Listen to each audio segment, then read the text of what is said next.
Olá, mais uma vez, eu sou Wilson Dons. Esta é a nossa abordagem introdutória sobre o direito fiscal angolano. E nesta medida, importa desde logo trazer um conceito de direito fiscal, até porque a complexidade da matéria obriga-nos a percorrer este caminho. Nos dias de hoje, já todos nós sabemos que a satisfação das despesas públicas é assegurada pela Receita Fiscal. Mas é bom de ver que a Receita Fiscal não é a única fonte de financiamento das despesas públicas. Existem as receitas patrimoniais. Embora não seja este o tema que nos ocupa, importa trazer aqui algumas linhas que definem esta receita. Portanto, as receitas patrimoniais são aquelas que resultam dos bens que o Estado detém e que geram rendimentos. Mas num contexto de economia de mercado e de Estado de Direito, os Estados vão se retirando da economia, deixando a função de gerar rendimentos ou riqueza por via comercial aos particulares. Isso mesmo é justificado, é comprovado com um programa que nós temos estado a assistir de privatização dos ativos públicos, em que o Estado vai se desfazendo de tudo aquilo que são os seus ativos, garantindo assim que concentra as suas energias na tarefa primordial que constitui a sua razão de ser, que é a satisfação das necessidades coletivas.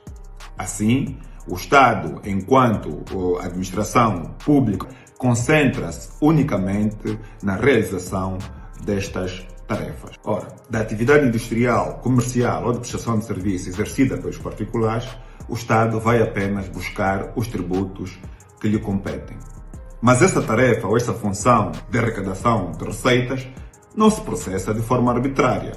Ela se processa naturalmente suportada ou sustentada por um conjunto de regras jurídicas que determinam, portanto, a forma como o Estado deve atuar para, portanto, arrecadar essa receita. E este conjunto de normas jurídicas compõem o direito fiscal. Portanto, o direito fiscal é o direito das receitas coativas do Estado. Mas estamos aqui apenas a nos referir das receitas coativas unilaterais. Nós sabemos que as receitas coativas tanto podem ser unilaterais ou bilaterais. São unilaterais os impostos e são bilaterais as taxas. No nosso estudo, vamos concentrar a nossa atenção apenas nos impostos, por ser esse o objeto da nossa matéria. O Código Geral Tributário nos diz que tributos são prestações patrimoniais ou suscetíveis de avaliação patrimonial, sem caráter de sanção, impostas pelo Estado ou entidades de direito público ou concessionárias de serviço público, com vista à satisfação das necessidades coletivas ou à prossecução do interesse público. Ora, esta definição de tributo trazida pelo Código Geral Tributário abarca não só os impostos, mas também os tributos bilaterais, porque nós vimos que o Código Geral Tributário fala em concessionárias de serviço público. Ora, as concessionárias de serviço público não podem naturalmente instituir ou cobrar impostos. Elas cobram taxas pela prestação do serviço que efetuam aos administrados. Para desconstruir ou descomplicar a definição que acabamos de dizer, trazida pelo Código Geral Tributário, importa, desde logo, referir que esta definição não só abarca os tributos unilaterais, mas também abarca os tributos bilaterais, as taxas. E o nosso estudo versa unicamente sobre os tributos unilaterais, ou seja, os impostos. É sobre estes que nós vamos concentrar a nossa definição. Olhando para a definição dos tributos unilaterais ou dos impostos apresentada pelo professor Casal Tanabás, o qual enquadra em 3 elementos, nomeadamente o elemento objetivo, o elemento subjetivo e o elemento teleológico ou finalista, referindo mesmo que o tributo, de acordo com o elemento objetivo, o tributo é uma prestação pecuniária definitiva, coativa e unilateral. É uma prestação pecuniária. É pecuniária porque os tributos devem ser pagos em pecúnia, em dinheiro, numerário, e não em espécie. O que não quer dizer que não se pode pagar em espécie, até porque a definição do Código Geral Tributário fala em prestação patrimonial. E do ponto de vista desta distinção entre pecúnia e espécie, é importante referir que o pagamento dos tributos em espécie não constitui a regra, é a exceção. O pagamento é em dinheiro, valor, né? Para não usarmos termos muito técnicos.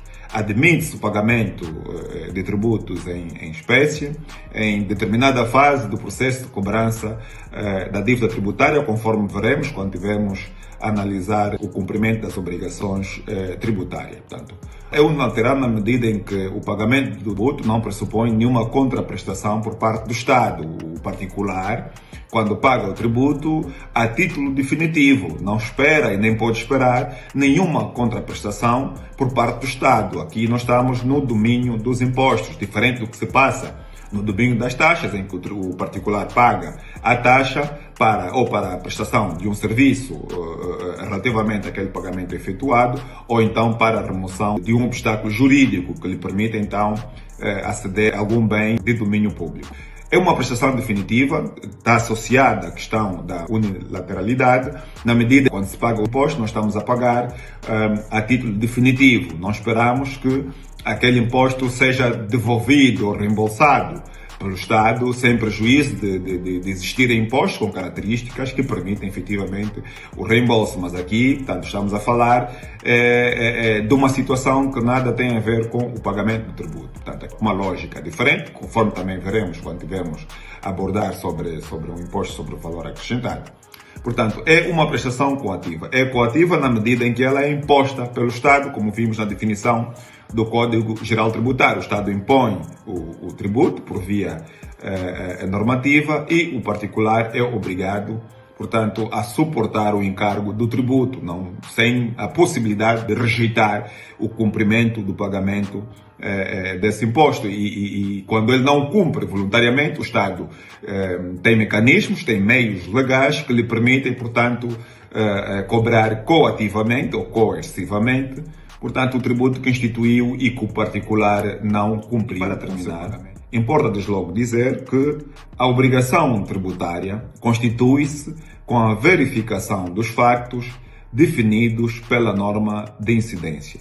A norma de incidência vai definir a incidência objetiva e a incidência subjetiva. A incidência objetiva define que realidades da vida jurídica devem ser tributadas e a norma de incidência subjetiva vai definir quem são as pessoas individuais ou coletivas que serão alvos daquele tributo. Portanto, vamos ver com mais detalhe, os pressupostos de facto ou facto gerador do imposto quando tivermos a analisar cada um dos tributos que vigoram na nossa ordem jurídica. Por hoje é tudo, a nossa aula termina por aqui. Muito obrigado por terem ficado conosco até o final da nossa aula. Não se esqueçam de pôr like no nosso vídeo e de partilharem o vídeo. Para quem ainda não subscreveu, por favor, subscreva o nosso canal para que possa então continuar a receber os nossos conteúdos. Muito obrigado.